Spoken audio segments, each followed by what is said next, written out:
The amount of money that are being spent on these people is not commensurate with the output. As a businessman, if I want to involve myself in an investment, I will look at what will I stand to gain on that investment. If I invest also amount of money, I should be able to get a good return, a good output, a good profit from my investment. Now, are we really reaping investment we have made in this National Assembly? As I said earlier, it used to be 150 billion naira per annum we spent on them, until reduced now. I don't know whether really reduced to 120 billion per annum. Now look at how many laws they have made that have affected you and I as a people. That it is none.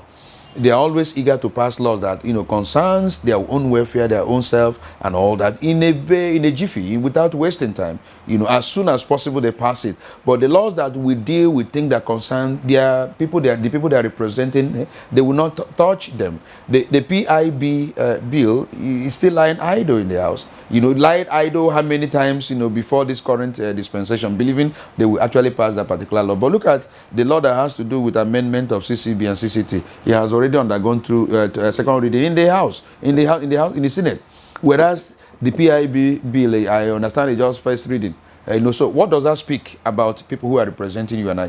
What does that speak about people who are legislating on our behalf? It doesn't mean they're interested in anything that has to do with them. Their own interests, supersede that of national interest. And that cannot be, a legislative assembly that is actually beneficial to us. So we are saying, is it really worth it?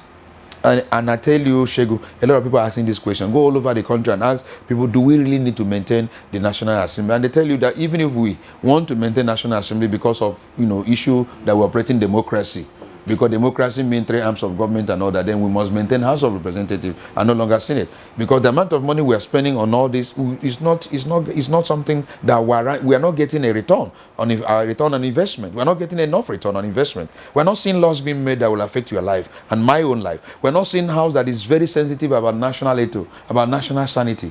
This present government is fighting corruption. One would have expected a house that came under the same political party to support the executive, and I agree with them. In the issue of budget, look at even the major thing that will actually engineer and motivate the economy and ensure that the economy is actually activated. These people went ahead and removed them, and we are putting things that are not relevant, to put constituency, projects, that is where they make their money and all that. So the padding system started with these people, and they want to continue with that. And people are saying the president should not sign that bill. They should go ahead and remove all those things that they padded into the bill and allow the president project, which is executive I'm supposed to prepare budget. What they need to do is to appropriate. It's not for them to begin to insert their own project into the budget. That is unconstitutional. If you go to the judiciary to interpret that, I tell you that that particular act of this will be declared null and void, invalid. Because it has no there's no provision of the law that covers them in doing what they have done. So I think that the issue of relevance has become a recurring question, whether we will continue with this bicameral legislative assembly in the light of the output, in the light of how much we are spending, which would have used to develop our basic infrastructure, and they're not giving us good returns on our investment.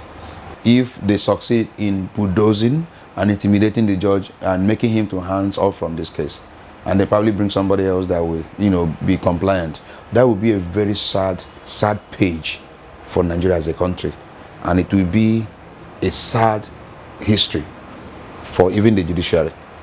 It's very, very key. So I am saying that let the right thing be done. I don't want Saraki to be prosecuted or persecuted by all means. I want Saraki to be given that. I want to hear Saraki's story. I want to hear Metu's story. I want to hear Bade's story. All these people that have been, they must have their day in court. And what it means that let's hear what actually happened. These are the allegations that have been made against you and all that. But what is your own side of the story? Every person has a side. So let's hear you. So if the court is convinced based upon evidence that your story is sweeter and your story is better than the story of the prosecution, you go home. And then your name is high. Your children will walk up and say, my father was prosecuted, and look at what happened at the end of the day. But if you are not you are making that opportunity to be impossible. You are the one delaying your trial, the way the former chief security officer of Abacha did. and the case lasted for almost 13 or 14 years in court. Mustafa didn't need to do all that. Most of the delays were, bringing frivolous application on appeal and, wasting time. At the end, he spent all that year, and at the end, he got away. But he should have spent less if he had allowed the process to run through. Maybe the long delay also helped in the process because the witnesses were no longer interested. They recanted. See, if the story has continued and the matter continued, by now we would have known whether he was really guilty of that fact. But the process allowed him all that, and at the end, he got away with what we're saying now that we have a good system. Let us allow the system to run. The judge must not be used to be a persecutor. He must do the right thing. But if the evidence against Saraki is overwhelming that he committed that crime, he should be bold enough to pronounce him guilty. Let's use some certain persons as example, big men, so that if we do that, the system now will become very, very careful. Anyone that is doing anything, we do it, with fear that the system will likely catch up with you.